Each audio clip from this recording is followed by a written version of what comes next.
All right. Hi, Trey. It looks like we're live, and I'm All gonna kind of just hang out a minute and make sure that we are, in fact, live. See if anybody shows up on our stream, or if they're still watching the welcome loop of service.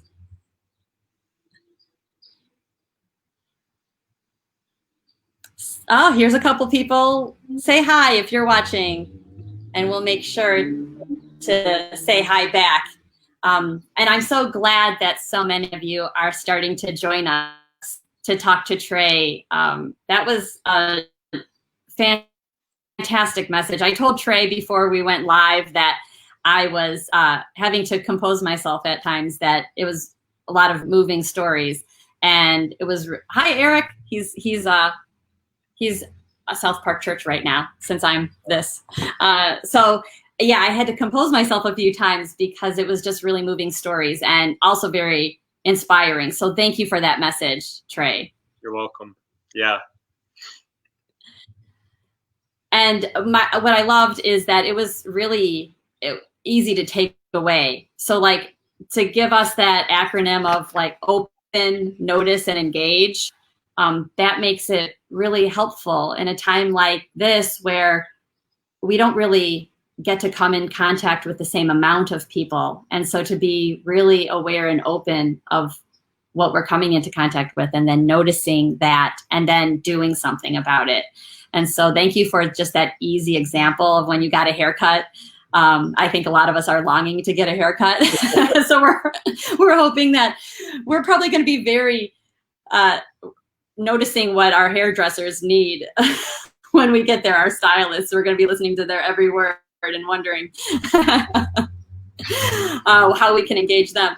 But thank you for that. And also that, what difference can one person make? So tell us a little bit more. You shared in your message that you journaled about that. So tell us a little bit more of how you came to that conclusion. Yeah. Well, to backtrack what you said about the haircuts, I had a friend text me during the sermon, and he said, did the way you helped that Great Clips lady help you get a secret haircut while all of us, our hair is growing out? And I said, no, I had to take a clipper and go right over my head. So I tried it last week, and it's, here I am. So we're making it.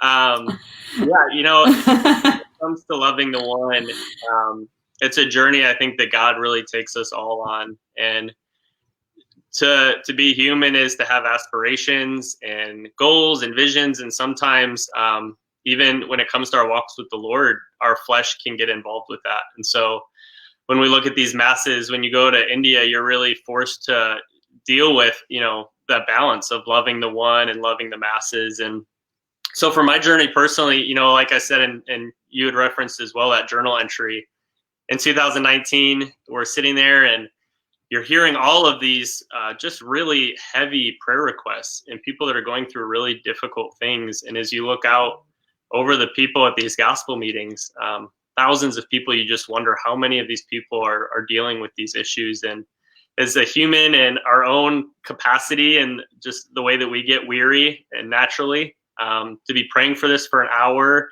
and to just continue in that, you become wearisome. And so I went back to the guest house and just began to journal, and really felt like the Holy Spirit led me to that. And then throughout the rest of those 2 months that I was in India, I would read stories like the story of Bartimaeus and realize, Lord, in the midst of always being in these multitudes, you found ways to find the one and to meet their needs, and to ultimately the goal was to reveal the kingdom to them and to introduce them to the Father.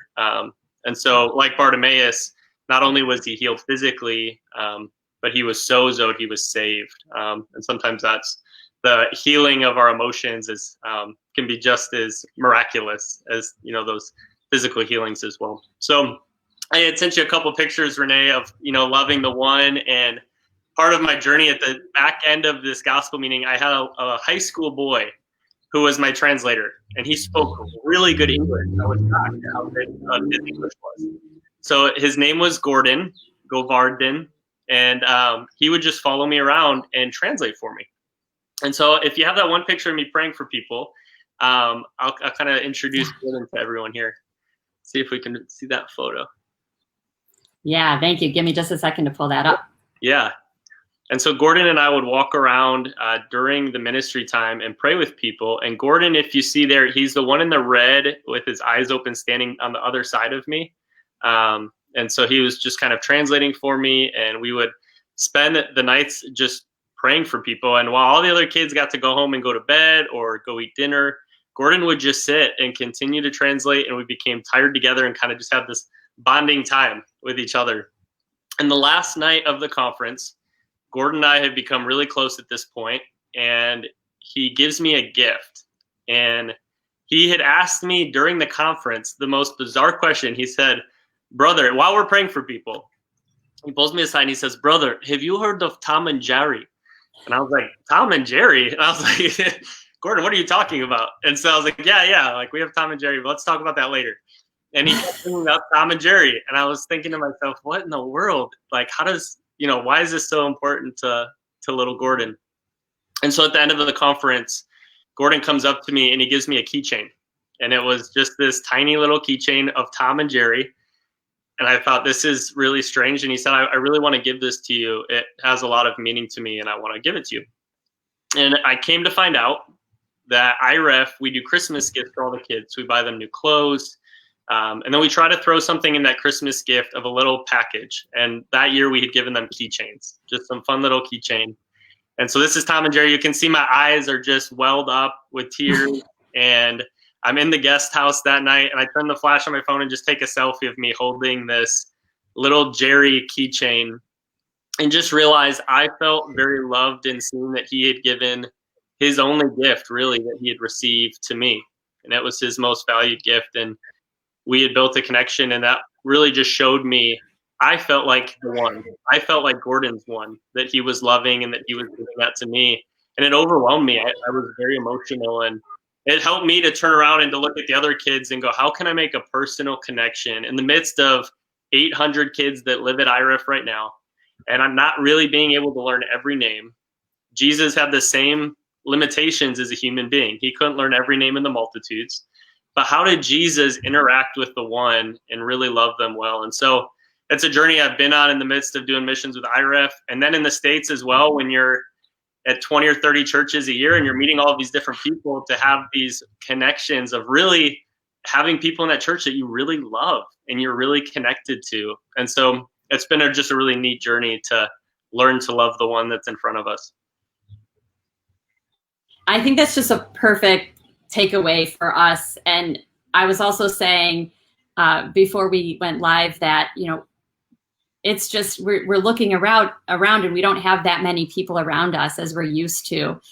And a lot of times I think we don't honor the distractions that come our way. And we might be a little bit more open to it now because we're craving that interaction. But, when you referenced when Jesus was going on a mission and kept getting, he was going to pray for the father and daughter and then was distracted by somebody else and had to stop and pray and just love the one, even though there's already a plan that he had to go do. So often we forget to do that. We're so thinking about what our ultimate goal is or task is that we don't see all of those distractions along the way. And so that was a great reminder too, because right now, I hope that this is something good that comes out of this time, is that we keep living more in the moment and in the distractions and that kind of stuff, since we're looking forward to seeing people. But that is just something that's not really in our human nature to do. And so thanks for bringing that as a important point for us to remember. And I was also thinking how different it must be for Emmanuel and Dee, because they're usually surrounded by the mass of people. And then tell us a little bit about what happened when, the kids had to go back to their villages, right? When COVID came to India. So tell us what happened there. Yeah, it was a very chaotic time. It was the middle of March. It was a Thursday, and we had the state government reach out to us and said, in the next 24 hours, every kid on your campus needs to be gone. And we have kids that come from villages 6-8 hours away, and they parents will take a car or they'll take a train and drop their child off. And so it was a day of calling parents and trying to work out those details. But then on top of that, at IREF, we have kids who have no family. So they don't have a place to go. IREF is their home. They're at IREF until they graduate college. And so that was such a difficult 24 hours. And we were able to work it all out. Kids were able to travel with their friends to their friends' villages. And technology is growing in India. In the major cities, it's a very high-tech nation. But in the rural areas as well, we're able to get in touch with kids' parents. And our teachers are calling regularly and just following up, making sure the kids are healthy and that they're home. So that was helpful. And then the following week, the Prime Minister of India laid out this 21-day lockdown where trains were shut down, highways were closed, and there was a mass India exodus. People were walking 300 miles to get to their homes. And so in retrospect, we were really grateful that we had the time to get the kids home before that lockdown came out. And so the kids are healthy. Right now the schedule's been pushed back just like it, there's adjustments here in the States. It's similar in India. And so our kids, we're hoping to have them back in August. But the way the education system in India works is when you go from kindergarten to 10th grade and then you graduate. So you kind of graduate 2 years earlier than in the States. And our 10th graders, the way that you graduate is you take one test. And if you pass the test, you graduate. If you fail, you have to take 10th grade over. The whole year is on one test.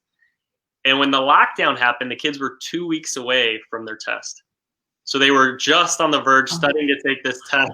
And then they all had to go home. And so the plan right now, from what I've heard in the kind of the whole nation with these 10th graders that are just waiting to take this test and I'm sure are studying in their villages, the plan for them would be to take the test in the middle of July and then to jump into their next year in August. So keep our 10th graders in your prayers. They have a lot of anxiety and are just wanting to get this over with. So, yeah.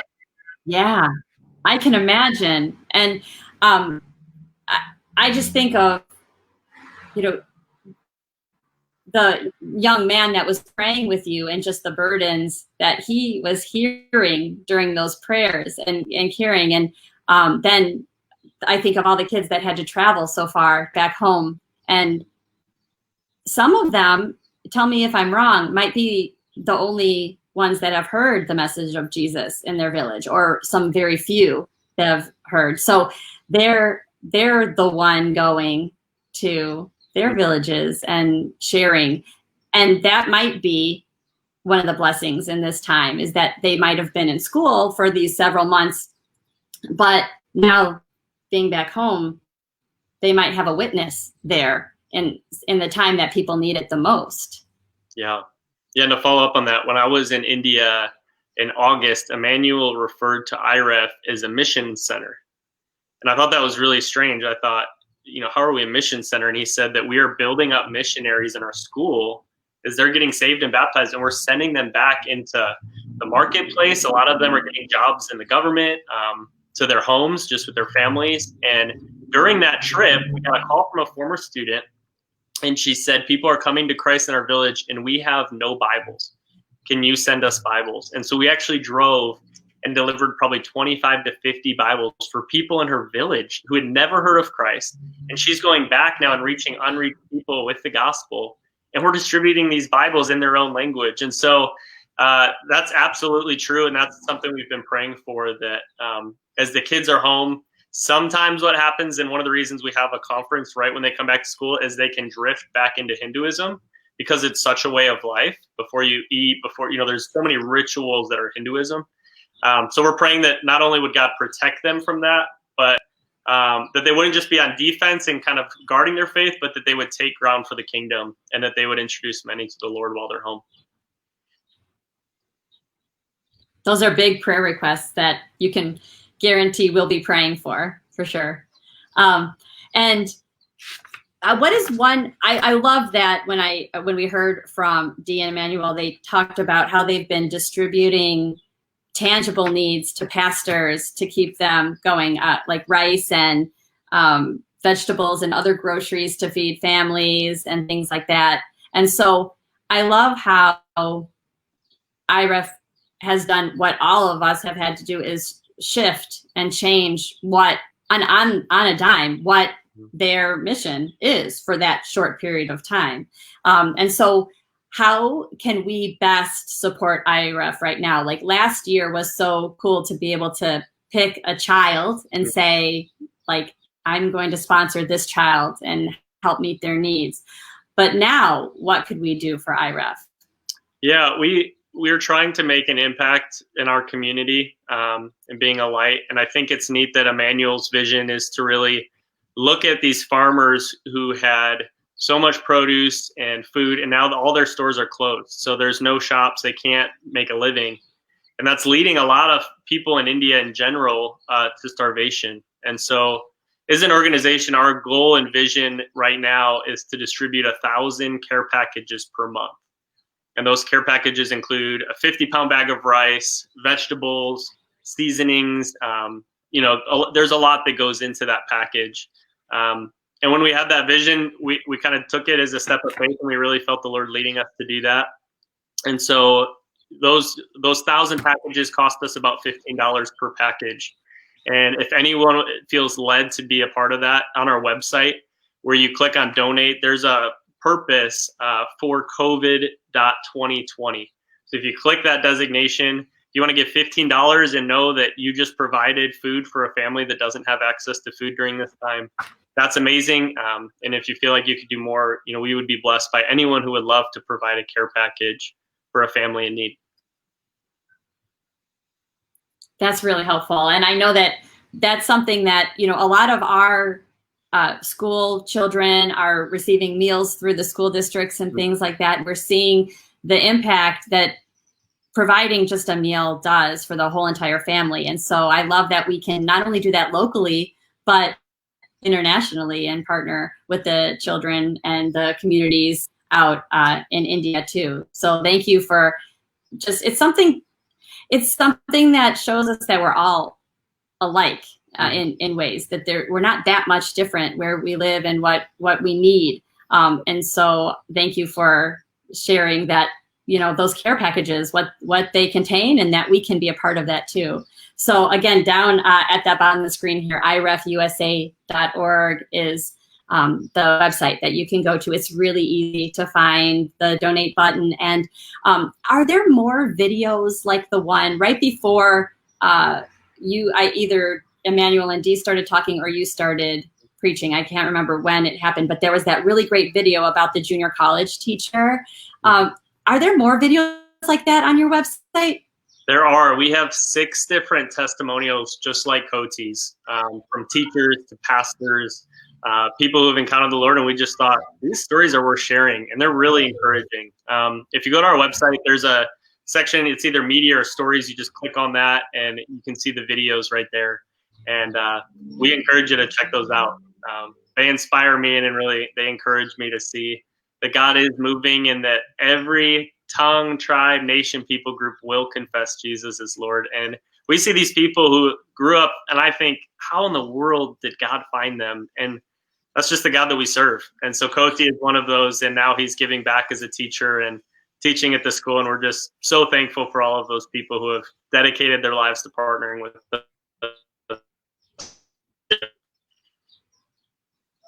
Yeah, I really enjoyed that video, and I was like, I'm hoping that there's more. One of the ways I love to stay in touch with IREF is through the Facebook group. And so, Trey, I wanted to put that up on so that people could become part of that if they want. So if you search on Facebook put this whole thing in the search bar, a private group will come up, and then it takes probably a couple days to get, at the most, probably a couple days to get approved, because you like to make sure that you approve people to keep the safety of the people in the organization, right? Especially those in India itself, right? Mm-hmm. Correct. And there's been a few other pages that have been created called India Rural Evangelical Fellowship under kind of a blank page. So the tricky thing is to look for the closed group. There'll be about 400 or 500 members. That's what you want to look for. And when you click that, you'll just request to join. And then when we see your request, we'll add you to the group, and we post weekly updates there and photos of the kids. And even right now with our COVID 2020 packages, you can look at those, and it's neat to just follow along in the group. Yeah, that's one of my favorite updates when I log on to Facebook. So last year was just so special. I think that's when I became a member of the group, is because last year's IREF Sunday, you referred to it in your sermon as well, or in your message as well. The lines in our lobby of people, waiting to sponsor a child, and then when they came over and took a picture at the backdrop, and it was just really fun to see all the energy. And I was going to miss that energy. Like when I was so excited that we're going to have IREF Sunday again, and I was at first a little sad, and then I thought, but you know what? There's going to be people that hear about this that wouldn't have heard about it, because they're going to see it online. They're going to see the interview, and they're going to see your sermon is going to be shared. And so there's a different type of energy this year. And I just want to thank you for still partnering with us this year and letting us do an IREF Sunday. Yeah, and we're so thankful for you guys. We love our South Park Church family, and it's just been such a fun day. And we always look forward to IREF Sunday at South Park Church.